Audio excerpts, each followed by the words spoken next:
Olá, pessoal. Bem-vindos a mais um Geografia em Pauta. É isso aí. Hoje a gente volta 20 anos no tempo Nossa, é verdade. para revisitar um evento que marcou o mundo. O tsunami de 26 de dezembro de 2004, no Oceano Índico, né? Mais de 220 mil vidas perdidas. Um rastro de destruição que jamais esqueceremos. É verdade. Mas em vez de apenas relembrar a tragédia, a gente vai mergulhar nas lições que o mundo aprendeu e como moldaram a preparação para desastres. É isso que a gente vai fazer? Claro. Exatamente. O que você? O tsunami de 2004, desencadeado por um terremoto de magnitude 9,1 na costa da Indonésia, Nossa, 9,1 foi um divisor de águas, né? É, que loucura. atingiram diversos países, expondo a fragilidade de muitas regiões costeiras. É verdade. A tragédia nos forçou a repensar a forma como lidamos com a prevenção de desastres e a construir um futuro mais resiliente. E quando a gente fala em resiliência, estamos falando da capacidade de uma comunidade se recuperar e se adaptar após um evento catastrófico como esse. Certo. É um processo longo, doloroso. Mas ao analisarmos os relatos de sobreviventes, a gente percebe a força do espírito humano e a importância da preparação. Com certeza, com certeza. Você concorda? Histórias como a Darina. É a Araré, de 4 anos, 4 anos, nossa. separada da mãe pelas ondas na Indonésia, Que ou do Martones, de 7 anos, que sobreviveu agarrado a uma cadeira escolar, Nossa. ilustram o caos e o desespero do momento. É verdade. Mas também temos o exemplo do casal na Tailândia, que, graças à experiência do marido com tsunamis na Califórnia, Olha só. reconheceu o recuo do mar como sinal de perigo e conseguiu escapar. É impressionante como a experiência prévia pode fazer a diferença entre a vida e a morte. É. Sim. Esses relatos também evidenciam a importância dos sistemas de alerta precoce. Que na época eram inexistentes no Oceano Índico. Enquanto países banhados pelo Pacífico já contavam com essa tecnologia, a região do Índico estava completamente despreparada. É verdade, completamente despreparado. O que você acha disso? E essa falta de preparo teve consequências devastadoras. Nossa. No Sri Lanka, por exemplo. Hum. O guarda ferroviário Wanigaratne Karunatilaka viu o trem em que trabalhava ser engolido por uma onda gigante. Meu Deus. E o jornalista Roland Bork lutou para sobreviver em meio a destroços imóveis. Nossa, que desespero. A tragédia escancarou a necessidade de um sistema global de alerta e impulsionou uma mobilização humanitária sem precedentes. É verdade. A ONU liderou os esforços com países do mundo todo enviando ajuda financeira, equipes de resgate, médicos e suprimentos. Sim. ONGs como a Cruz Vermelha e o UNICEF também se mobilizaram para prestar auxílio às vítimas. Exato. E essa união foi fundamental para a reconstrução das áreas afetadas e para o desenvolvimento de medidas de prevenção mais eficazes. Como, por exemplo, a criação do Sistema de Alerta de Tsunamis do Oceano Índico em 2006. Falando nesse sistema, como ele funciona na prática? Bem. Ele realmente garante a segurança das populações costeiras. O sistema é composto por uma rede de sensores que detectam abalos sísmicos no fundo do mar e transmitem essas informações para centros de monitoramento. Certo. Se for identificado o risco de tsunami, alertas são enviados para as autoridades dos países da região, que acionam sirenes, enviam mensagens por celular e usam os meios de comunicação para alertar a população sobre a necessidade de evacuação. Parece um sistema bastante complexo. Mas será que ele é suficiente para evitar uma nova tragédia na escala daquela de 2004? É uma pergunta difícil de responder. O sistema de alerta é uma ferramenta poderosa, mas não é infalível. É verdade? A natureza é imprevisível. É. E a intensidade de um tsunami pode variar muito. E o que mais podemos fazer, além de contar com a tecnologia, para nos proteger de futuros tsunamis? Investir em infraestrutura de proteção, como muros e quebra-mares. E principalmente em soluções baseadas na natureza. Soluções baseadas na natureza. Interessante. Fortalecer recifes de coral, por exemplo, ajuda a dissipar a energia das ondas. E como isso funciona exatamente? Os recifes de coral funcionam como quebra-mares naturais, reduzindo a força das ondas antes que elas atinjam a costa. Olha só. Além disso, recifes saudáveis ajudam a proteger os ecossistemas costeiros, que também desempenham um papel importante na mitigação dos impactos de tsunamis. Interessante. Então, proteger os oceanos é proteger a nós mesmos. É. Mas, e em termos de planejamento urbano, o que podemos fazer para minimizar os riscos? É fundamental construir infraestruturas críticas como hospitais e escolas em áreas mais altas e distantes da costa, Faz sentido. E também criar rotas de evacuação eficazes, com sinalização clara. Yes. E pontos de encontro seguros. E a população? Qual o papel dela nesse processo de prevenção? A conscientização da população é crucial. As pessoas precisam conhecer os riscos da sua região, saber como agir em caso de alerta de tsunami, participar de simulados de evacuação e ter um plano de emergência familiar. Ou seja, a responsabilidade é de todos. Isso. E para finalizar essa primeira parte do nosso mergulho no legado do tsunami de 2004, fica a pergunta. Você se sente preparado para enfrentar um desastre natural? Boa pergunta. Uma pergunta que todos devemos nos fazer. É isso aí. Reflitam sobre isso. É isso. E a gente volta na próxima parte do Geografia em Pauta para continuar explorando esse tema. Combinado.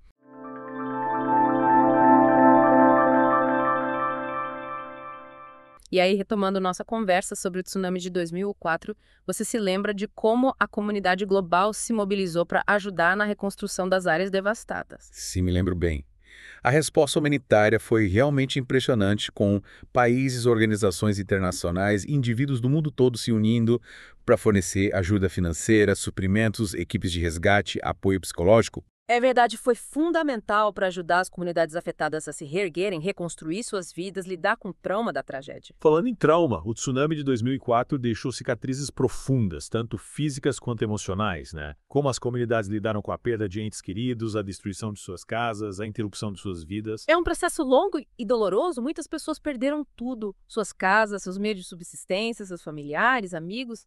A reconstrução física foi um desafio enorme, mas a reconstrução emocional foi ainda mais difícil. E como esse processo de reconstrução emocional se deu? Que tipo de apoio foi oferecido às vítimas do tsunami? Inicialmente, o foco foi no atendimento às necessidades básicas, né? Abrigo, comida, água, cuidados médicos. Mas logo ficou claro que o apoio psicológico era essencial para ajudar as pessoas a lidar com o trauma, o luto, o estresse pós-traumático. E que tipo de iniciativas foram implementadas nesse sentido? Diversas ONGs, agências internacionais, se mobilizaram para oferecer apoio psicológico às vítimas do tsunami. Foram criados centros de atendimento psicossocial, programas de aconselhamento individual e em grupo, atividades terapêuticas para crianças e adultos. Que bom saber que houve essa preocupação em cuidar também da saúde mental das pessoas afetadas. Afinal, a recuperação vai muito além da reconstrução física, né? É preciso reconstruir vidas, sonhos, esperanças. Com certeza. E esse processo de reconstrução emocional é contínuo. Muitas pessoas ainda carregam as marcas do trauma do tsunami, mesmo 20 anos depois. É importante que o apoio psicológico continue disponível para aqueles que precisam. E pensando no futuro, o que podemos fazer para evitar que tragédias como essa se repitam? Ou pelo menos para minimizar os impactos? A principal lição que aprendemos com o tsunami de 2004 é que a prevenção é fundamental. Investir em sistemas de alerta precoce, infraestrutura de proteção, educação da população, tudo isso pode salvar vidas. Esses sistemas de alerta precoce, como mencionamos anteriormente, são realmente eficazes na prática. Sim, eles são uma ferramenta fundamental para salvar vidas. Quando um terremoto submarino é detectado, o sistema envia alertas para as autoridades dos países em risco, que podem acionar sirenes, enviar mensagens por celular, usar os meios de comunicação para avisar a população sobre a necessidade de evacuação. E como garantir que a população esteja preparada para agir em caso de alerta? A educação e a conscientização da população são cruciais. É importante que as pessoas conheçam os riscos de tsunamis na sua região, saibam como identificar os sinais de alerta, tenham um plano de evacuação familiar, participem de simulados de evacuação. Falando em sinais de alerta, quais são os principais indícios de que um tsunami pode estar se aproximando? Um dos sinais mais evidentes é o recuo repentino do mar, expondo o fundo do oceano. Outros sinais incluem um rugido alto vindo do mar, ondas incomumente altas e rápidas e um aumento repentino no nível da água, que pode inundar áreas costeiras. Nossa, esses sinais são realmente importantes de serem observados. Mas além da educação da população, que outras medidas podem ser tomadas para minimizar os impactos de tsunamis? Investir em infraestrutura de proteção, como quebra-mares, diques, muros de contenção, pode ajudar a reduzir a força das ondas, proteger áreas costeiras. Mas esses tipos de infraestrutura não podem ter um impacto negativo no meio ambiente. Sim, é importante que a construção de infraestrutura de proteção seja feita de forma sustentável, levando em consideração os impactos ambientais e buscando soluções que minimizem os danos aos ecossistemas costeiros. E além dessas medidas de infraestrutura, o que mais podemos fazer para tornar as comunidades costeiras mais resilientes a tsunamis? Uma abordagem promissora é o uso de soluções baseadas na natureza, como a restauração de manguezais, dunas costeiras, recifes de coral. E como essas soluções baseadas na natureza ajudam a proteger contra tsunamis? Manguezais, dunas e recifes de coral atuam como barreiras naturais, absorvendo a energia das ondas, reduzindo o impacto do tsunami na costa. Então, proteger os ecossistemas costeiros, proteger a nós mesmos. Exatamente. E além da proteção física, esses ecossistemas também fornecem serviços ecossistêmicos valiosos, né? Filtragem da água, proteção da biodiversidade, mitigação das mudanças climáticas. Interessante. Parece que a natureza já nos oferece as soluções que precisamos. Só precisamos aprender a aproveitá-las de forma inteligente e sustentável. Com certeza. E essa é uma das principais lições que podemos tirar do tsunami de 2004. A importância de trabalhar em harmonia com a natureza, buscando soluções que protejam tanto as pessoas quanto o meio ambiente. E falando em meio ambiente, como as mudanças climáticas impactam a ocorrência de tsunamis? As mudanças climáticas podem aumentar a frequência e a intensidade de eventos climáticos extremos, como tempestades, ciclones, que podem desencadear tsunamis. Além disso, o aumento do nível do mar torna as áreas costeiras mais vulneráveis aos impactos de tsunamis. Ou seja, as mudanças climáticas amplificam os riscos e os desafios que já enfrentamos em relação aos tsunamis. Exatamente. E isso reforça ainda mais a importância de agirmos com urgência para mitigar as mudanças climáticas e nos prepararmos para os impactos que já estão em curso. E que tipo de ações podemos tomar para nos prepararmos para esses desafios? Precisamos investir em pesquisa científica para entender melhor os impactos das mudanças climáticas nos tsunamis, aprimorar os sistemas de alerta precoce, fortalecer a infraestrutura de proteção costeira, educar a população sobre os riscos e as medidas de segurança, promover o desenvolvimento sustentável que leve em consideração os impactos ambientais, a resiliência das comunidades. Ou seja, a preparação para os desafios do futuro exige um esforço multifacetado, que envolve ciência, tecnologia, políticas públicas, educação e a participação de toda a sociedade. Com certeza. E essa é uma lição que vai muito além dos tsunamis. Precisamos ter essa mentalidade preventiva, colaborativa, para enfrentar todos os desafios que o futuro nos reserva, sejam eles relacionados a desastres naturais, crises climáticas, qualquer outra ameaça que possa surgir. E para concluir essa parte da nossa conversa, gostaria de destacar a importância da memória. Manter viva a memória do tsunami de 2004, das vidas que foram perdidas, das lições que aprendemos, é fundamental para que possamos construir um futuro mais seguro, resiliente. Concordo plenamente. A memória nos ajuda a honrar as vítimas, aprender com o passado, nos preparar para o futuro. É importante que continuemos compartilhando as histórias do tsunami de 2004 para que as futuras gerações estejam cientes dos riscos, da importância da prevenção. E você que está nos ouvindo, que aprendeu com essa conversa, quais reflexões do tsunami de 2004 te provoca? Compartilhe seus pensamentos com a gente nas redes sociais do Geografia em Pauta. E fiquem ligados para a parte final do nosso mergulho no legado do tsunami de 2004, onde vamos explorar as perspectivas para o futuro, os desafios que ainda precisamos superar. Retomando nossa conversa sobre o tsunami de 2004 e os desafios que enfrentamos hoje, você acha que estamos realmente mais preparados para lidar com um evento dessa magnitude? É uma pergunta complexa, né? 20 anos se passaram, aprendemos muito, investimos em tecnologia, sistemas de alerta, infraestrutura. Mas a natureza é imprevisível. Sim, sempre nos reserva surpresas. E essa imprevisibilidade nos impõe um desafio constante, né? A necessidade de aprimoramento contínuo. Não podemos dar ao luxo de achar que já sabemos tudo, que estamos totalmente preparados. Exato. Como podemos garantir esse aprimoramento contínuo? O que podemos fazer para estar sempre um passo à frente dos desastres naturais? Uma coisa importante é investir em pesquisa científica para entender melhor os fenômenos, como tsunamis, e desenvolver modelos de previsão mais precisos. Também é fundamental fortalecer os sistemas de alerta precoce. Garantir que a informação chegue à população de forma rápida e eficaz. Falando em informação, qual o papel da educação nesse processo de preparação para desastres? A educação é fundamental. Precisamos conscientizar a população sobre os riscos, ensinar como identificar os sinais de alerta, como agir em caso de evacuação, como elaborar um plano de emergência familiar. A informação é a nossa melhor arma. É verdade. E como podemos tornar essa informação mais acessível, mais engajadora para a população? Podemos usar diferentes recursos e plataformas, cartilhas informativas, vídeos educativos, jogos interativos, aplicativos para celular.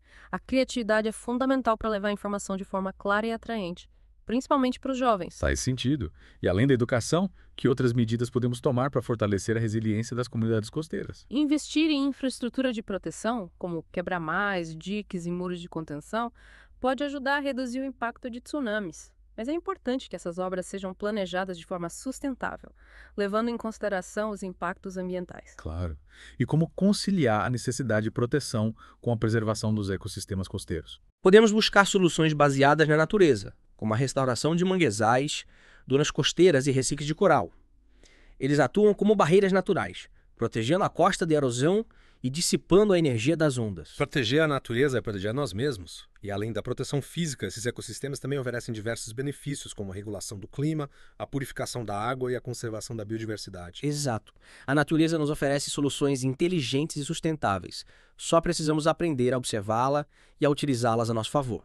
Essa é uma lição que vai muito além dos tsunamis, a importância de viver em harmonia com o planeta. E por falar em harmonia com o planeta, como as mudanças climáticas impactam a ocorrência de tsunamis? As mudanças climáticas podem intensificar eventos climáticos extremos, como tempestades e ciclones, que podem desencadear tsunamis. Além disso, o aumento do nível do mar torna as áreas costeiras mais vulneráveis aos impactos de tsunamis. Ou seja, as mudanças climáticas amplificam os riscos e os desafios que já enfrentamos em relação aos tsunamis. E isso nos leva a uma questão fundamental.